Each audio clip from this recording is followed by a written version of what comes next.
கண்டுகொள்ளாத பாஜகவின் வியூகம் என்ன? ஓபிஎஸ் டிடிவி தினகரன் எடுத்த முக்கிய முடிவு பெரிய டிஸ்ட் ஒன்று காத்துக்கிட்டு இருக்கு அப்படின்னு சொல்லப்பட்டது. அதிமுக இருந்து நீக்கப்பட்ட செங்கோட்டையன் தாவேகாவில் இணைந்திருக்காரு. 2-3 நாளாவே இதுதான் மிக பரபரப்பான ஒரு பேச்சு பொருளாக மாறி இருக்கிறது. அவர் தாவேகாவில் இணைவதற்கு முன்னாடியும் சரி, இணைந்த பிறகும் சரி, 2-3 நாளா இது பரபரப்பா ஓடிக்கிட்டு இருக்கிறத நம்ம பார்க்கிறோம். இப்படிப்பட்ட ஒரு நிலையில தான் செங்கோட்டையின் ரூட் இப்போ கிளியர் ஆயிடுச்சு. அடுத்து ஓபிஎஸ் என்ன பண்ண போறாரு அப்படிங்கறத இப்ப கேள்வி.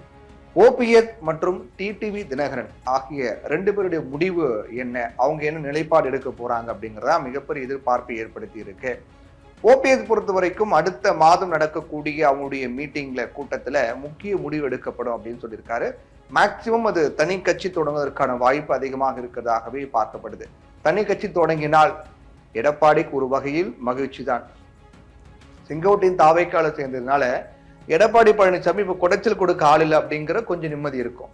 ஓபிஎஸ் தனி கட்சி தொடங்கினால் அதிமுகவுக்கு உரிமை கோர முடியாது. அப்ப அதிமுக உரிமை கோரக்கூடிய யாருமே இப்ப கிடையாது. டிடிவி தினகரனும் தனி கட்சி தொடங்கிட்டாரு, செங்கோட்டையின் தாவேக்கால இணைஞ்சிட்டாரு, ஓபிஎஸ் தனி கட்சி தொடங்கிட்டாருன்னா இப்ப அதுவும் கிடையாது. ஃப்ரீ ஆயிடு நம்ம ரூட் அப்படிங்கிற ஒரு விஷயம் நடக்க இருக்கு. அப்போ இவங்க 2 பேரும் ஓபிஎஸும் டிடிவி தினகரனும் பாஜகவோட மறைமுகமாக பேச்சுவார்த்தையை நடத்திட்டு வந்தாலும் கூட என்டிஏ கூட்டணியில சேர்த்து கொள்ளப்படுவார்கள் அப்படிங்கிற எந்த உத்தரவாதமும் கொடுக்கப்படல. பாஜக ஒரு பெரிய அளவில் அவங்களுக்கு கண்டுக்கலை இப்போ வரைக்கும் அப்படிங்கிறது ஒரு தகவலும் இருக்கு. ஏன்னா ஒரு பக்கம் தினகரன் எடப்பாடி பழனிசாமிக்காக நாங்க வேலை பார்க்க முடியாது, அவர் முதலமைச்சர் ஆகிறதுக்கு நாங்கே வேலை பார்க்கணும் அப்படின்னு ஒரு பக்கம் சொன்னாலும் கூட பாஜக என்ன முடிவெடுக்க போறாங்க? தினகரனை சேர்த்துக் கொள்வார்களா, அல்லது தினகரன் வேண்டாம் என்று விலகி போவாரா, இல்ல தினகரனே வேண்டும் போனாலும் பாஜக சேர்த்துக்குமா சேர்த்துக்காதா, அதிமுக சொல்றதா முடிவாகுமா அப்படின்னு பல கேள்விகளை இது சார்ந்து இருக்கு.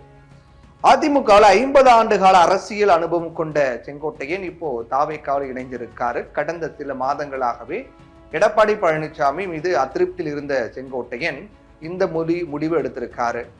பொதுவா செங்கோட்டையன் பாஜகவோட இணக்கமாக இருக்கக்கூடிய ஒரு நபர் தான், அது எல்லாருக்குமே தெரியும். இதனால அதிமுகவோட இருந்து நீக்கப்பட்ட பிறகு செங்கோட்டையன் அவருடைய ரூட் அப்படிங்கிறது தேசிய கட்சியான பாஜகவோட தான் இருக்கும் அப்படின்னு எதிர்பார்க்கப்பட்டது. பாஜகவோட தேர்ந்தாலும் அவருக்கு தேசிய அளவில் ஒரு மிக முக்கியமான ஒரு பொறுப்பு கொடுக்கப்படலாம் அப்படின்னு எதிர்பார்க்கப்பட்டது. ஆனா திடீர்னு யாரும் எதிர்பாராத வகையில தாவேக்கால் செய்யறதுக்கு 2-3 நாட்களுக்கு முன்னாடி தான் பரபரப்பாக பேசப்பட்டு வருது. அதுக்கு முன்னாடி வரைக்கும் அதிமுக நீக்கப்பட்ட பிறகு அவர் பாஜக பக்கம் தான் போவாரு அப்படிங்கிற மாதிரி தான் இருந்தது. ஆனா திடீர்னு அவர் தாவேக்காவில் சேர்ந்திருப்பது அப்படிங்கிறத இன்னைக்கு விவாத பொருளாக மாறி இருக்கின்றது. ஆனா செங்கோட்டையினுடைய முடிவுக்கு பிறகு பாஜக செய்த தாமதமே, செங்கோட்டையினுடைய முடிவுக்கு பின்னணியில பாஜக பண்ண தாமதம் தான் காரணம் அப்படின்னு சொல்லப்படுது. இதை கொஞ்சம் பாஜக ஒரு மறைமுகமாக ஒரு விளையாட்டு விளையாடி இருக்காங்க அப்படின்னு சொல்றாங்க. ஏன்னா அதிமுக ஒன்றிணைய வேண்டும் என்று செங்கோட்டையனை அழைத்து பாஜக தலைமை தான் பேசினது. இது யார் சொன்னாங்க? செங்கோட்டையனே சொன்னார். அதற்கான பணிகளை செங்கோட்டையன் மேற்கொண்ட போது பாஜகவிடம் இருந்து முறையாக ஆதரவு செங்கோட்டையனுக்கு இல்லை அப்படின்றாங்க. சும்மா இருந்த செங்கோட்டையனை கூப்பிட்டு அதிமுக ஒன்றிணைய நீங்க நடவடிக்கை எடுங்க, அதிமுக ஒன்றிணையும் அப்படின்னு பாஜக தான் சொன்னதாக செங்கோட்டையன் சொல்றாரு. அப்படி பார்த்தா சும்மா இருந்த அவரை கூப்பிட்டு அதிமுக ஒன்றிணைய வைங்க அப்படின்னு சொல்லி பேச வச்சு நீ கட்சி விட்டு வெளியே போய் தாவேக்கால சேர்ந்திருக்காரு. அப்போ இது பாஜகவுடைய திட்டமா அப்படிங்கிற ஒரு கேள்வி எழுகிறது. எடப்பாடி பழனிசாமியோட ஜி கே வாசன் வழியாக பேச்சுவார்த்தை நடத்திய போது அவர் இறங்கி வரல அப்படின்னு சொல்லப்படுது. அதிமுகவை தன்னுடைய கட்டுப்பாட்டுல வைத்துக்கணும் அப்படிங்கறத எடப்பாடி பழனிசாமி பிடிவாதமாக இருக்காரு. அதுல எந்த மாற்றம் இல்லை. எப்படியாவது அதிமுக நம்ம கண்ட்ரோல்ல இருக்கணும், அவ்வளவுதான். சட்டசபை தேர்தலும் நெருங்கி இருக்கு அப்படிங்கிறதுனால பாஜகவுக்கு வேறு வழி இல்லாம செங்கோட்டையன் தாமதித்ததால் தாவேகா பக்கம் செல்வது அப்படிங்கிற முடிவுக்கு வந்துட்டாரு. யாரு? இப்போ பாஜக அவங்களுடைய பிளான் இதுல மறைமுகமாக இருக்கு அப்படிங்கிற மாதிரியும் சொல்லப்படுது. நீங்க எல்லாம் நோட் பண்ணீங்கன்னா தொடக்கத்திலிருந்து பாருங்க, நல்லா போயிட்டு இருக்கு. ஜெயலலிதாவுடைய மறைவுக்கு பிறகு எடப்பாடி பழனிசாமி இரட்டை தலைமை வருது, ஓபிஎஸ் இபிஎஸ் அப்படிங்கும்போது ஓபிஎஸ் வெளியேற்றிட்டாங்க. அதுக்கப்புறம் இபிஎஸ் அவருடைய ஒற்றை தலைமை கீழ் கட்சி வருது. அப்போ செங்கோட்டையன் ஸ்மூத்தா தான் போயிட்டு இருந்தாரு. அப்பப்போ சில விஷயங்கள்ல ஒரு சின்ன முரண் ஏற்படுது. அதை பேசி முடிவு பண்ணிக்கலாம். இருந்தாலும் அவரையே ரொம்ப ஸ்ட்ராங்கா எதிர்த்தாரு. எல்லாருக்கூடயும் ரொம்ப சுமூகமாக போகக்கூடிய ஒரு தலைவர், அரவணைத்து போகக்கூடிய ஒரு தலைவர். ஏன் எடப்பாடி பழனிசாமியோட முரண்பட்டு நின்னார் அப்படின்னு பார்க்கும்போது அங்க பாஜக ஒரு பிளே பண்ணியிருக்காங்க. அது செங்கோட்டையனே சொன்னார். பாஜக தான் என்னை கூப்பிட்டு அதிமுக ஒன்றிணையணும், இங்க நடவடிக்கை எடுங்க அப்படின்னு சொன்னதாக அவரே சொன்னார். அப்போ சும்மா இருந்த செங்கோட்டையனை பாஜக கூப்பிட்டு ஒன்றிணைய வைங்க, நீ நடவடிக்கை எடுங்க அப்படின்னு சொல்ல வச்சு நடவடிக்கை எடுக்க போய் அவர் கட்சி விட்டு நீக்குறாங்க. கட்சி விட்டு நீக்கின பிறகு பாஜக என்ன சொன்னாங்க, அப்படி என்ன என்ன என்ன அவங்க மறைமுகமா பண்ணாங்கன்னு தெரியல. அதுக்கு பிறகு தாவேகா பக்கம் போறாரு. அப்போ செங்கோட்டையன் அதிமுக இருந்து விலக வைக்க வேண்டும், அவர் தாவேகாவில் சேர வேண்டும், தாவேகாவுக்கு கொஞ்சம் பலம் அப்படிங்கிறது கூட வேண்டும், அது அதிமுகவுக்கு மைனஸ் ஆக வேண்டும். இது எல்லாமே அப்ப யாரோ ஒருத்தர் பண்ணிட்டு இருக்காங்களா அப்படின்னு வரும்போது அங்க யாரு அப்படின்னு பார்த்தா அங்க பாஜக இருக்கிறாங்க அப்படின்னு அரசியல் ரீதியாக சில காரணங்கள்லாம் சொல்லப்படுது. அதிமுக மட்டும் இல்லாம ஓபிஎஸ் ஆதரவாளர்கள் பலரும் கூட இன்னைக்கு தாவேகா பக்கம் போலாம் அப்படிங்கிற ஒரு ரூட்டை இன்னைக்கு யாரு ஏற்படுத்தி இருக்காரு, தொடங்கி இருக்காருன்னு பார்த்தா செங்கோட்டையன் தொடங்கி இருக்காரு. செங்கோட்டையனோடு நிக்க போறது கிடையாது. இன்னைக்கு அதிமுகவில் ஒரு அதிருப்தி ஏற்படுது அப்படின்னா அவங்க என்ன பண்ணுவாங்க, திமுக பக்கம் போவாங்க.